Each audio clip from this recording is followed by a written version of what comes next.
ये है दिल्ली दर्पण।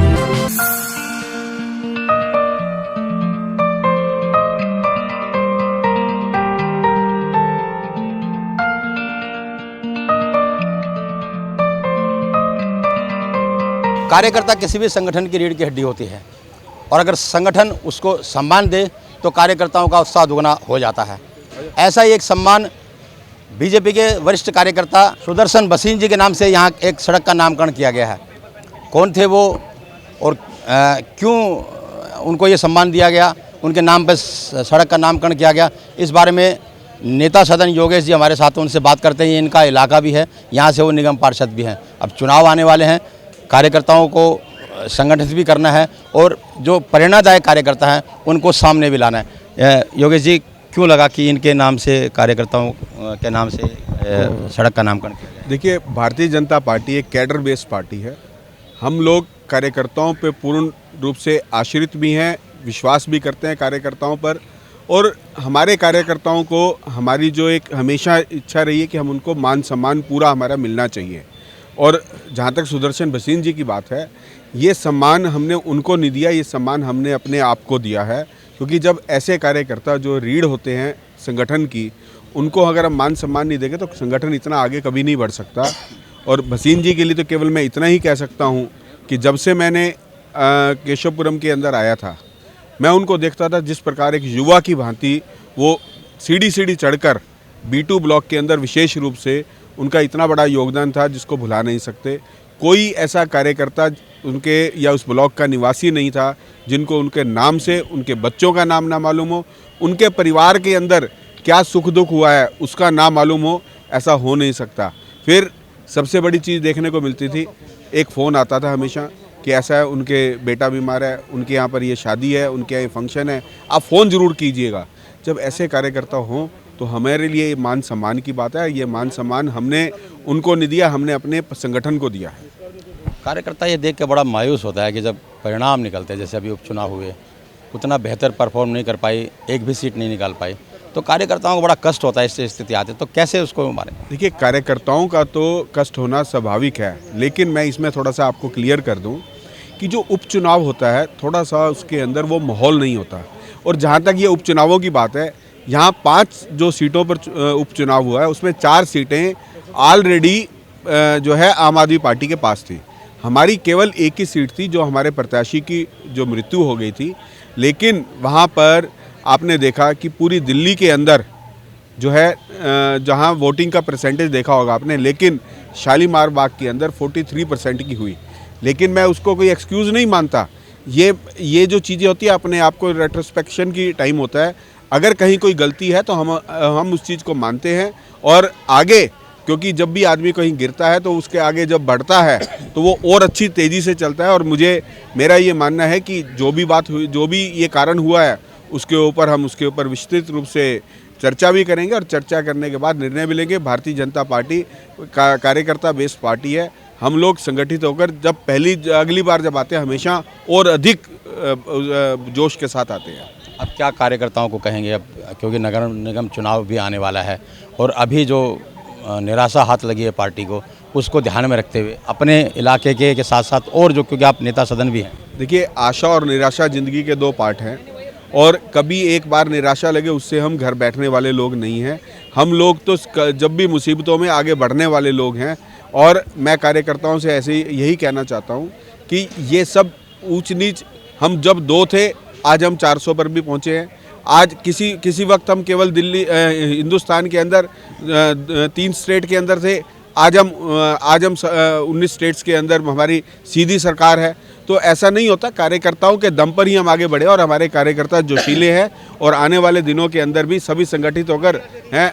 हम लोग इसी पूरे भाव के साथ काम करेंगे और कार्यकर्ता क्या दम लेके जाए? एमसीडी ने कौन सा ऐसा काम किया जिसके दम पे वो वोट मांग सके? देखिए, ऐसा है, जो कारपोरेशन है, निगम है, हम प्रतिदिन जिस प्रकार से घर में खाना खाते हैं और अगले दिन तैयार होकर जाते हैं, अगर हम किसी दिन नहाए धोए नहीं तो उसी दिन अपने आप को बुरा लगता है। और कारपोरेशन का भी वही काम है। यहाँ पर जो हमारे काम है, प्रतिदिन सफाई का काम है, प्रतिदिन हमारे यहाँ पार्कों की सफाई का काम है, हमारे यहाँ जो टीचर उसमें जो चिकित्सा का काम है, तो ये काम प्रतिदिन की जरूरत है। हम ऐसा काम नहीं है कि हम एक बार करेंगे और वो हमेशा के लिए हो जाएगा। आपके वार्ड को छोड़ दें हम तो पार्कों की स्थिति, साफ सफाई की स्थिति बहुत ज़्यादा स्थिति नहीं नहीं, ऐसा नहीं है। आप देखिए, क्योंकि पिछले दिनों आपने देखा दिल्ली सरकार का जो हालात थे, दिल्ली सरकार हमारे साथ राजनीतिक द्वेष के साथ काम कर रही है। दिल्ली सरकार नहीं चाहती कि हम यहाँ पर अच्छे तरीके से काम कर सकें, लेकिन उन सब के बावजूद मैं आपको आज बताना चाहता हूँ कि हम संगठित होकर पिछले जो 1 साल के अंदर, जब से मैंने नेता सदन के रूप में हमारे महापौर जयप्रकाश जी और हम तीनों मिलकर जब काम कर रहे हैं, हमारी एक टीम के रूप में चहल बिहारी जी हैं, हम एक टीम के रूप में जब काम कर रहे हैं, आपने देखा कि हमने पिछले दिनों ये एमनेस्टी स्कीम लाई। आज एमनेस्टी स्कीम के बावजूद देखा कि कोरोना काल के 6 महीने खराब होने के बावजूद हम पिछले कई वर्षों से 48 लाख करोड़ रुपए ज़्यादा हो गए हमारे हाउस टैक्स। वो इसीलिए हुआ कि लोगों के अंदर जागृति लाए। इसी प्रकार से 29 मार्केट का एक बहुत दिनों से एक लीज मनी का डिस्प्यूट चल रहा था, वो हमने किया। हमने फैक्ट्री लाइसेंसिंग को इतना इजी कर दिया कि अगर आप 4 डॉक्यूमेंट लगाएं आपका फैक्ट्री लाइसेंस आएगा।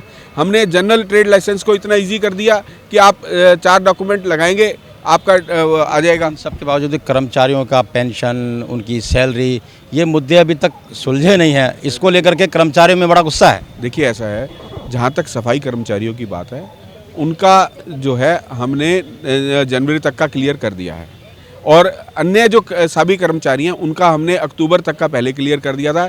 इसी 1 हफ्ते के अंदर अंदर नवंबर और दिसंबर का क्लियर हो जाएगा। ये जो हालात थे कोरोना कारण से हुए थे, दिल्ली सरकार ने हमारा फंड नहीं दिया, उन सब के बावजूद हम लोग अपनी मेहनत करके, जो दिल्ली सरकार का हमारा 12.5% बनता था वो उन्होंने दिया नहीं है, लेकिन सबके बावजूद हम लोग अपनी मेहनत करके कार्यकर्ताओं को और अपने सभी कर्मचारियों को, आज भी कर्मचारी इस बात को जानते हैं कि दिल्ली सरकार के द्वेष के कारण उनको ये दिक्कतें आ रही हैं। लेकिन मैं आपके माध्यम से अपने सभी कर्मचारियों को कहना चाहता हूँ, आने वाले 1 या 2 महीने के अंदर अंदर परिस्थितियाँ बिल्कुल बदली हुई होंगी। आपकी जो तनख्वाहें हैं सबकी रेगुलर हो जाएंगी, पेंशन वालों की पेंशन जल्दी आनी शुरू हो रही है, तो ये सब परिस्थितियाँ चेंज होने वाली है। अब ऐसा क्या चमत्कार हो जाएगा और वो अब तक क्यों नहीं हुआ? वो उसका कारण था कि पीछे 6 महीने हमारा हाउस टैक्स बंद हो गया, हमारे कन्वर्जन टैक्स बंद हो गया, हमारे बिल्डिंग साइट प्लान का पैसा बंद हो गया, हमारे लाइसेंसिंग का पैसा बंद हो गया, हमारे कोरोना के कारण जो 6 महीने हमारा जो हुआ, उस 6 महीने के बाद जब सभी केंद्र सरकारें राज्य सरकारों को हेल्प कर रही थी, राज्य सरकारों की भी उतनी ही ड्यूटी बनती थी कि वो अपनी निगम को उतनी हेल्प करे, लेकिन उन 6 महीने के अंदर राज्य सरकार ने हमारा पैसा रोक लिया। आप देखिए कितनी भेदभाव की नीति थी कि आप दिल्ली जल बोर्ड का दिल्ली सरकार 16% पैसे काटती है, डूसिब का 17% पैसे काटती है, पीडब्ल्यूडी का 16% पैसे काटती है, लेकिन नगर निगम का 60% काटती है। कोरोना है तो नगर निगम तो आज दिल्ली की 90% जो जरूरतों के अंदर काम कर रहा है। क्या पीडब्ल्यूडी विभाग, मैं आपसे पूछना चाहता हूँ, कोई भी काम एंक्रोचमेंट हटाने जाए क्या नगर निगम के बगैर काम कर सकता है? क्या जल बोर्ड कोई भी काम करने जाए नगर निगम के बगैर काम कर सकता है? उनको हमारे कंधे की जरूरत है, लेकिन वो हमें झटक भी देते हैं। तो ये भेदभाव की नीति दिल्ली सरकार के कारण ये 6 महीने हमारे खराब हुए, लेकिन अब हमने अपने रेवेन्यू सोर्सेज को बढ़ाया, हमने अपने सभी कर्मचारियों को जब ये सारी बात बताई, वो समझ चुके हैं, और आने वाले दिनों के अंदर ये परिस्थितियाँ जब बदलेंगी तो आपको दिखेगा कि सब माहौल बदला हुआ होगा। 1 साल बाद अगर चुनाव होते हैं, आप दोबारा सत्ता में आ भी जाते हैं, तो टकराव तो फिर भी बना रहेगा, उससे कैसे निपटेंगे? देखिए, ऐसा है, टकराव तो दिल्ली सरकार चाहती है, लेकिन अगर ये टकराव लोगों ने समझ लिया है, अब लोग इसको जवाब भी देंगे जल्दी आने वाले दिनों के अंदर, क्योंकि आप स्ट्राइक करवाते हैं, स्ट्राइक करवाने के पीछे उनकी मंशा है। आप देखिए जितने कर्मचारी यूनियन है, उन्हीं के लोग ही हैं जो कर्मचारी यूनियन के हैं, वही स्ट्राइक करवा रहे हैं, आधे तोड़कर बैठे। मैं कह रहा हूँ कि अगर 1 साल बाद आप आ जाते हैं तो फिर भी टकराव रहेगा। ऐसा हमने अपने रेवेन्यू सोर्सेज को बढ़ा दिया है, रेवेन्यू रिसोर्सेज को बढ़ा दिया। आज कोर्ट ने इंटरफेरेंस करी तो आज पैसा आ गया। अब देखते हैं, अगर पैसा रोकेंगे हम फिर दोबारा कोर्ट में जाएंगे। अभी तक तो हम उनसे प्यार से कहते थे कि आप बड़े भाई का रोल निभाइए, हम छोटे भाई का रोल निभा रहे हैं, लेकिन आज वो राजनीति करने पे आमादा हैं, तो हमने कोर्ट का रास्ता लिया। पिछले दिनों कोर्ट की देखिए 3-4 जजमेंट्स ऐसी आई हैं कि कोर्ट को ये कहना पड़ा उन्हें कि लगता है कि चुनाव आ गए हैं इसलिए आप इनके पैसे रोक रहे हो।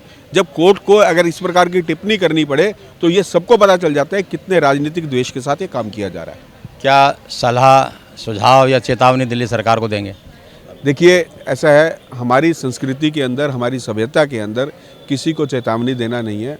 मैं आज भी दिल्ली सरकार से ये कहना चाहता हूँ, मुख्यमंत्री होता है चाहे वो किसी भी दल का हो, वो राज्य का अभिभावक होता है, और निगम जो होती हैं, अगर आप उनको साथ लेकर नहीं चलेंगे, आप द्वेष हमारे से कर लिए, आप लड़ाई हमारे से लड़िए, आपकी लड़ाई से उसका इफेक्ट दिल्ली की जनता को जा रहा है। दिल्ली की जनता ने, उसी जनता ने आपको भी चुना है, उसी जनता ने हमें भी चुना है। तो आप बड़े भाई की भूमिका निभाइए, हम छोटे भाई की भूमिका निभाएंगे।